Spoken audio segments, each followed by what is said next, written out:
Welcome back to Triptych Algebra. Today we're talking about radical equations that lead to quadratics and how to solve them. There's an important conversation here about extraneous solutions that you need to be aware of.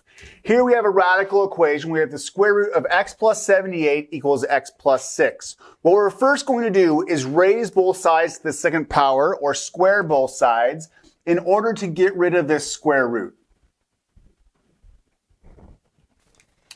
The squaring takes care of the square root over here, and so I just get x plus 78. Importantly, I'm not squaring the stuff inside the square root. The square just cancels out that square root. On the right-hand side, though, I am going to square this. A common mistake here is people would write this as x squared plus 36, but when you're squaring a binomial, you need to think about foiling x plus 6 times x plus 6, or know the formula for perfect squared trinomials. This will multiply into x squared plus 12x plus 36. All right, this is the point we need to make a really important statement. Anytime you apply an even power to both sides of an equation, you can potentially make false or extraneous solutions, and you have to always check your work to make sure all the solutions that you get are true.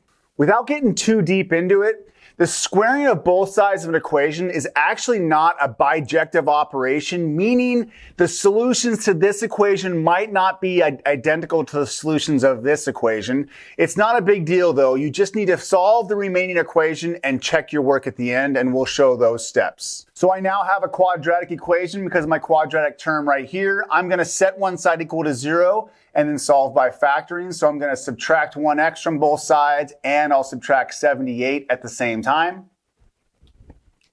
So I've zeroed out the left-hand side of the equation. On the right-hand side, I have x squared plus 11x minus 42. I then will factor this to get, two numbers that multiply to be negative 42 and add to be 11 would be a positive 14 and a negative 3. I could then set each of these equal to 0, which would give me the two solutions of x equals negative 14 and positive 3. Okay, so all I need to do now is make sure I check these solutions, and I'll do that now. Quick note, when I'm checking my solutions, I always need to make sure that I work both sides of my equation separately. It's a standard confusion that people will have. I can't do any operations between both sides when I'm checking solutions. And so I'll work out this left-hand side first. So negative 14 plus 78, this would be 64. I get the square root of 64, which is 8. And then the question is, does this side work out to the same? Negative 14 plus 6 is a negative 8. So this does not work. One side of the equation gives me an 8, and the other side is a negative 8, meaning the solution of x equals negative 14 is actually extraneous. It's not a solution.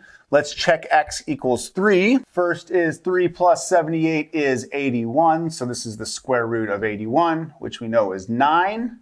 And the question is that the same as the other side? And yeah, 3 plus 6 is 9.